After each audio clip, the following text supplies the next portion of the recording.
Hey guys, welcome to our channel. In this video, I will be discussing the top 10 luxury supercars in the world. So before we get started, make sure to hit that like button, also subscribe to my channel. 1. McLaren 720S, where both of its predecessors, the 650S and the MP412C, failed in our supercar class chart, the McLaren 720S has triumphed. It has topped it. Few things in this segment of the performance vehicle market are as straightforward or as successful as a car accelerating faster, lapping faster, and stopping harder than any competitor. The 720S can complete all three. In fact, this 710 blockbuster matches up better against a modern hypercar than one of its mid-engine rivals in many of the performance metrics that road testers typically measure. Yet also it's uncommonly communicative and easy to drive. It's a supreme ergonomic achievement, and it flatters a rambunctious track style more rewardingly than any of its predecessors.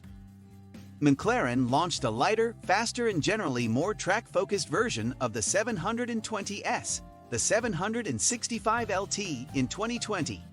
Power and torque had been lifted to 754 bp and 590 pounds respectively, while the engineers shaved 80 kilograms in weight.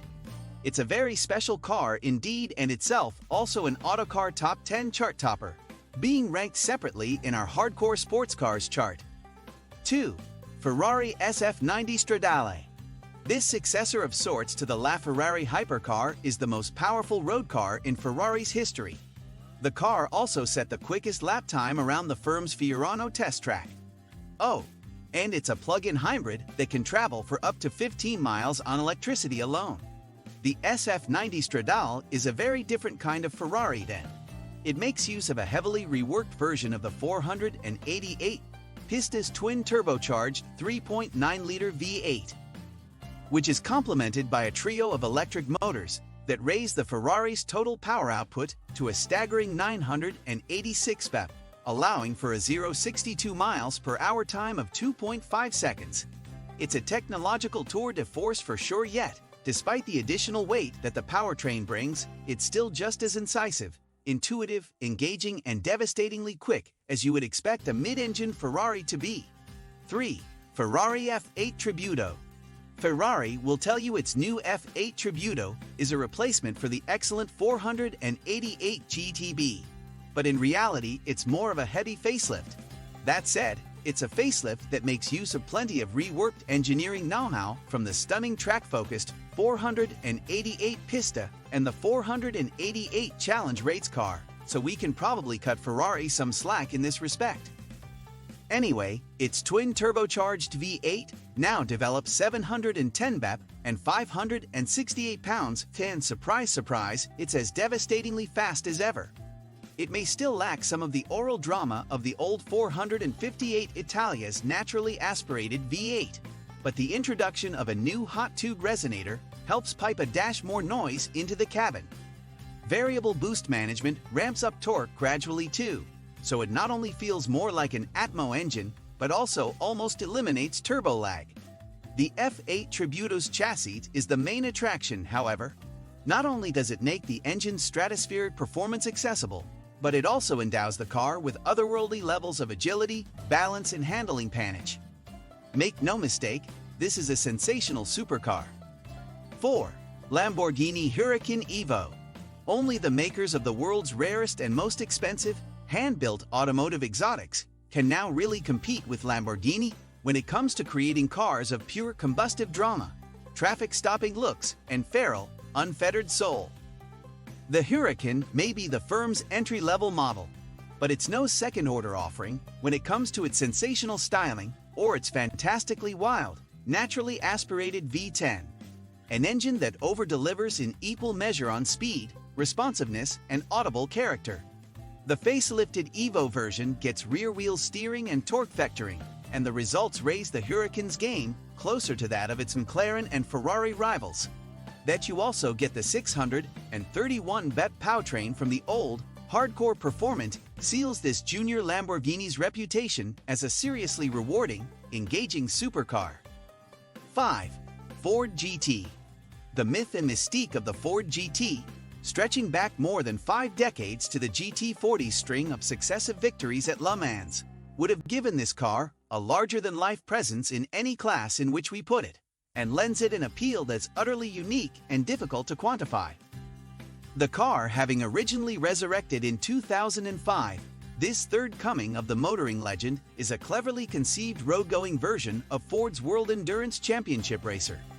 Available in left-hand drive only, it has a chassis and suspension more exotic than almost any rival, and an engine adapted from that of the F-150 pickup truck. 6. Lamborghini Aventador SVJ. A drive-in Santa Agata's 12-cylinder, mid-engined, series production flagship supercar isn't something you'll forget. The Aventador's line goes all the way back through Murcielago, Diablo, and Countach to the legendary Miura, and it's a car with the stunning looks and full-blooded naked aggression to hold its own even in comparison with its incredible ancestors. It burst onto the scene with almost 700 atmospheric horsepower and Machiavellian four-wheel drive in 2011, and was updated to S specification in 2017 to include four-wheel steering and even more grunt. Now we have the heroic SVJ, which takes an already unmissable car and turns it into the world's greatest attention magnet thanks to an astonishing body kit. 7. Noble M600. This ultra-low-volume, hand-built British supercar bears the name of the man behind the memorable late 1990s M12 sports car, although it's made by a Midlands firm that no longer has anything to do with him. It's still built, mind you, to suit specialized tastes that Lee Noble may approve of, with lightness and simplicity, with the purity of a manual gearbox and rear-wheel drive, without anti-lock brakes or electronic driver aids, and for those who like their performance cars raw, direct, and big on pace, excitement, and involvement. When it was introduced, its 650 bp Yamaha turbocharged V8 was potent enough to place it well clear of the average mid-engined exotic on power and torque. These days, it's less of a clear on-paper draw, but it continues to produce a massive swell of acceleration for the M600 that has to be felt to be believed. Handling is at once super purposeful and amazingly interactive and adjustable with it, although the car's ergonomic layout and cabin finish leave a bit to be desired. 8. Aston Martin Vanquish. Aston Martin is set to revive its Vanquish nameplate when it launches its own mid-engine rival to the likes of the McLaren 720S and Ferrari F8 Tributo. The car was previewed at the 2019 Geneva Motor Show in Vanquish Vision concept form and is expected to make use of a hybrid engine from Mercedes-AMG. A new bonded aluminium architecture will underpin the car.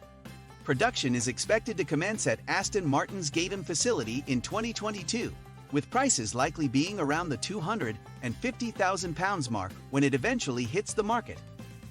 9. Aston Martin Valhalla. Aston Martin refers to Valhalla as the son of Valkyrie, but that's not to say it should in any way be thought of as a lesser supercar. It might not use the same Cosworth-developed V12 as its bigger sibling, but expect power to exceed 800 bp in any case. It's clear that Aston Martin has the likes of the Ferrari SF90 Stradale locked in its sights. It'll make use of a similar carbon fiber architecture to the Valkyrie, while its active suspension and aerodynamic architecture will also be related. That said, Aston also says that it will be more usable in the real world. 10. BMW M1. Some 41 years have passed since the original BMW M1 supercar first saw the light of day. But at long last, it seems that Munich might be about to put a successor into production. The recently previewed Vision M Next concept will make its public debut at this year's Frankfurt Motor Show, and BMW has already said that it plans to deliver on what we promise, suggesting that the firm is seriously considering putting the car into production. Insiders have already told us it's likely the car will be introduced as a limited-run model ahead of the launch of the second-generation i8. Power is thought to come from a 4-cylinder petrol engine mounted behind the driver, which is complemented by 2 electric motors for a total power output of 591 bp. Its 0-62 miles per hour time is thought to be around the 3.0 seconds mark, while an electric-only range of more than 62 miles is thought to be possible. What do you think of our video? Let us know in the comments section below. Thank you for watching.